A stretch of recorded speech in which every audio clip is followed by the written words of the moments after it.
নজর রাখবো পরবর্তী সংবাদে। ফের একবার রাজ্যের শিক্ষক স্বল্পতা এবং তার সাথে শ্রেণীকক্ষের অভাব বা পরিকাঠামোগত অভাবের অভিযোগ উঠে আসলো বিশালগড়ের একটি বিদ্যালয় থেকে।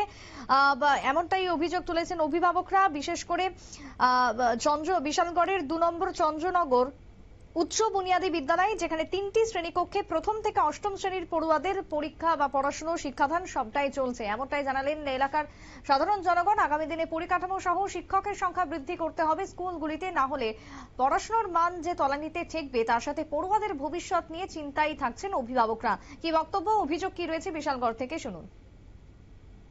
দিয়েছে তার জন্য আমাদের 2টা শিফট একসাথেই করা হয়েছে, কিন্তু এখন কি আমাদের ছোট 1 2 3 একসাথে বসারই নিয়ম, কিন্তু আমাদের একটা রুম যেহেতু আমাদের নিপুণের জন্য সাজানোর কথা বা আমাদের আইসিটির একটা রুম থাকে, তার জন্য আমাদের যেহেতু স্টুডেন্টের স্ট্রেংথও কম, তার জন্য আমাদের একটা ক্লাসেই ম্যাডাম অ্যারেঞ্জমেন্ট করেছেন এবং আস্তে আস্তে করা হবে, যেহেতু মাত্র নতুন 1 তারিখ থেকেই করা হচ্ছে, তার জন্য আমাদের এভাবেই চলছে, মানে একটা রুমেই চলছে। আর ম্যাডামও এখন আপনারা শুনলেন সংশ্লিষ্টের বক্তব্য। যদিও গতকালকে আমরা দেখেছিলাম যে বিধানসভা অধিবেশনের সময়ও বিরোধীরা এই একইভাবে শিক্ষাকে ইস্যু করতে চেয়েছিল, শিক্ষাকে ইস্যু করেছে। বিদ্যাজ্যোতি প্রকল্প ছিল অন্যতম টার্গেট এই মুহূর্তে বিরোধীদের। তাই সবকিছু সামলে রেখে বর্তমানে সরকার এই মুহূর্তে বিদ্যালয়ের শিক্ষার মান উন্নয়নে এবং শিক্ষক এবং স্টুডেন্টের যে রেশিও রয়েছে সেই রেশিও ইউজিসির গাইডলাইন অনুযায়ী কিভাবে মেনটেন করবে সেটাই হচ্ছে এখন দেখার। ছোট্ট বিরতির পর ফিরে আসছি, সঙ্গে থাকুন।